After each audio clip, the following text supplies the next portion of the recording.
болғасын бізде шамалы қайырлы күн ханымдар. детальдары аз болғанасы. Осындай шешен Ал егер деп көпе аталады. болса, Осы мына жерде екі қатар қатар тырнақырақ тұрса, көпе болса, одан көптеу болады. Болғасын бізде шамалы. Ол үшін бізге керекті заттар екі түсті велюр матасы, оны өзіңіздің қалауыңыз бойынша тігесіз. Мен фиолетовый цвет алдым, күлгін және золотистый алтын түстес екі түрлі велюрды таңдадым. Және бізге осындай құрақтың астына бөз матасы керек болады. Мен напильник деген матаны таңдадым, қаттырақ түрі. Не обязательно тоже қаттырақ шыт матасы, хыба маталар болса да жарай береді құрақтың астына. Және бізге флизелин керек болады, паутинка керек болады. Клей паутинка деген біз ою жабыстыратын. Негізі бұл көрпеге мен өзім вышивка пайдаланамын деп отырмын алдағы уақытта, бірақ сіздерге арнайы көрсету үшін. Көп адамда вышивальный машинка жоқ, сол себепті оюды қолдан қиып көрсететін боламын. Соған бізге осындай двухсторонный клей, паутинка деп аталады. Осы паутинка клей керек болады. Сызғыш 2,5 сантиметр ені, осындай ручка және қайшы, шепчик керек болады. Және де оюды тігуге бізге мынандай алтын түстес шеп керек болады. Енді біз маталарды кесуден бастаймыз. Қазір бірінші велюр матасын полоска кесеміз. Ол бізге ши деп атады. Шиімізді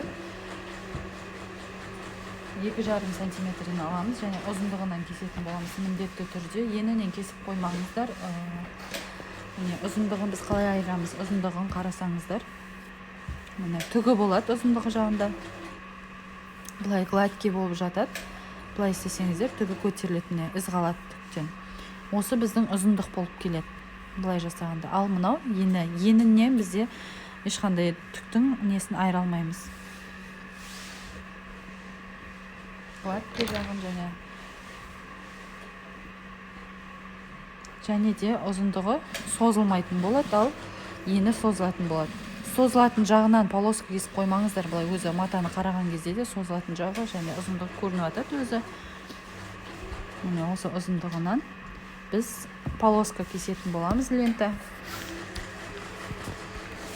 Ол үшін мен қазір енді екі қабаттап кесетін боламын. Сіздер бір қабатпен кессеңіздер де болады, және лазерден кестіріп алсаңыздар да болады.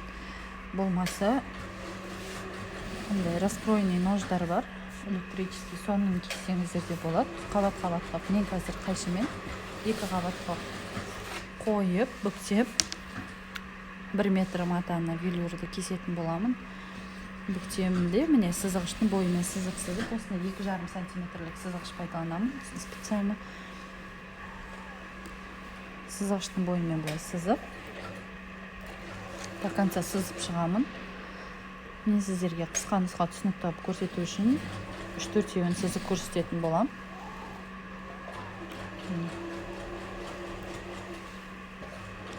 Осылай ұзындығынан обязательно полоскалар сызып, оны кесіп аламыз. Қайшымен қиып аламыз.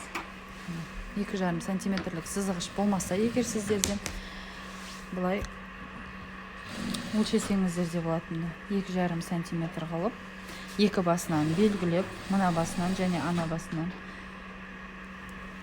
Мына басынан 2,5 сантиметр, 2,5 және мына басынан белгілесеңіздер болады.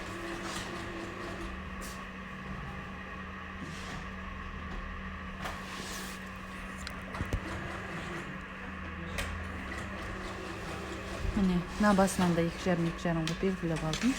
Және осы екі аралықты біз осылай қосамыз. Егер бұл сіздерде 2,5 сантиметрлік сызғыш болмаған жағдайда. Және де осыны осылай қойып, қайшымен қолға кірісеміз. Алтын түсті матаны да дәл осылай сызып қиып аласыздар. Мен қазір мына фиолетовый күлмеден 1,5 метр матаны кесетін боламын. Шамамен аламын.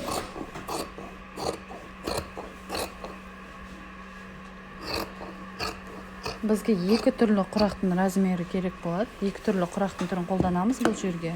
Біреуі пагон құрағы дейді, оны қазір тігу барысында көрсететін болам.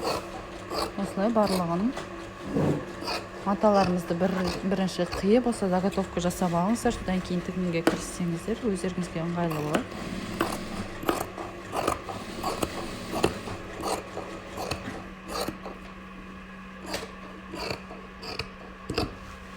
Осылай до конца матаның барлығын қиып алатын боламын. Осындай бізде ленталар пайда болады. Бұны біз қазір құраққа қолданатын боламыз. Алтын түстен де дәл солай кесіп аламыз. Шилерді дайындап болғаннан кейін біз астағы бөзін дайындайтын боламыз. Кейбір кісілері резинге жабыстырады. Велюрға мен өзім жабыстырмаймын. Сол себепті сіздерге де жабыстырмай көрсетіп жатырмын. Және міне бөз матасы. Бізде екі түрлі құрақ болады дедім, ол размері 15-те 7,5 сантиметрден, пагон құраққа біз 15-те 7,5 сантиметрден полоскалар кесіп аламыз. Оған 1-1 сантиметр артық алсаңыздар өздеріңізге жақсы болады. Пагон құрағына ол бізге керек болады құрақ. Мына жағынан 15 емес, мен 16 сантиметр аламын, себебі 1 метр тігіске кетіп қалады бізде. Бөз матасы 1 сантиметр тігіске артығымен алсаңыздар,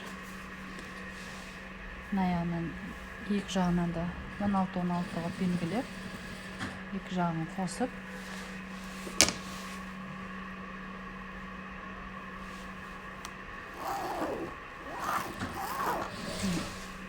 сызып алдым. Бұндай ақ бөздің біз пагон құрағыны дайындап жатырмыз дедім ғой. Бірінші осылайынан қиып аламыз. 16-дан 16 ғып.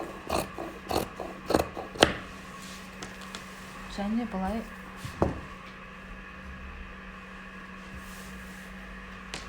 сегіз жарым сантиметрден қиып аламыз каждый. 1-1 сантиметр шовқа кетеді, сонда бізде 7,5 сантиметр қалады. 7,5 сантиметр пагон құрағы шығу керек біздің. 8,5 ғып барлығын кесіп аламыз.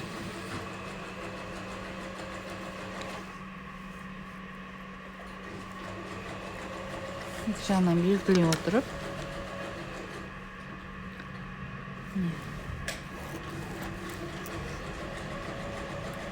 8,5 бөз матасын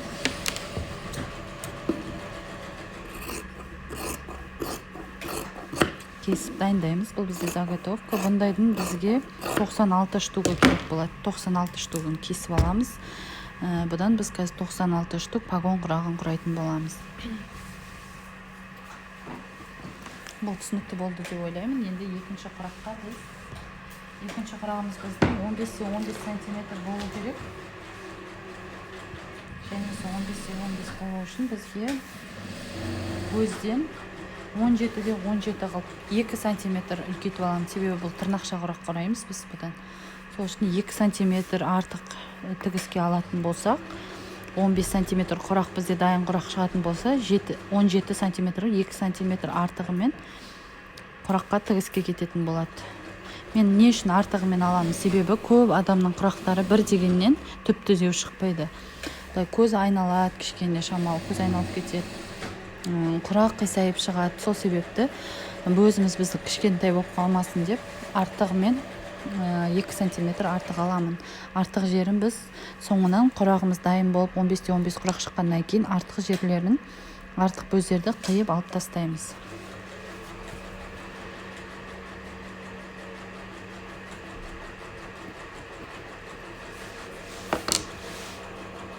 17-17 квадратта сызып аламыз. Сіздер енді артығымен аласыздар.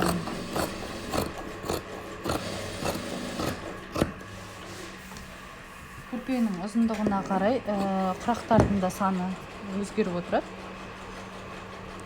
Ұзынырақ көрпе тігетін болсаңыз, ұзындау шамалы көбірек құрақ жасайтын болсаңыздар, оның барлығын есептейміз. шыққан шығаратын неше метрлік көрпе шығарасыз, соған байланысты есептеп шығарып аласыз. Бізде 17-де 17 қалып.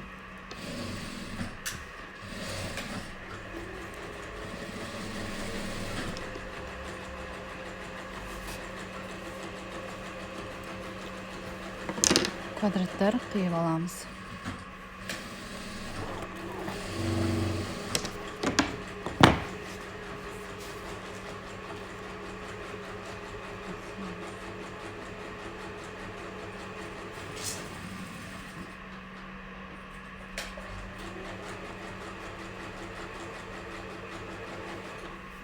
Бұндай бөзден бізге 24 штук керек болады. 17-де 17 бөзден бізге 24 штук болады.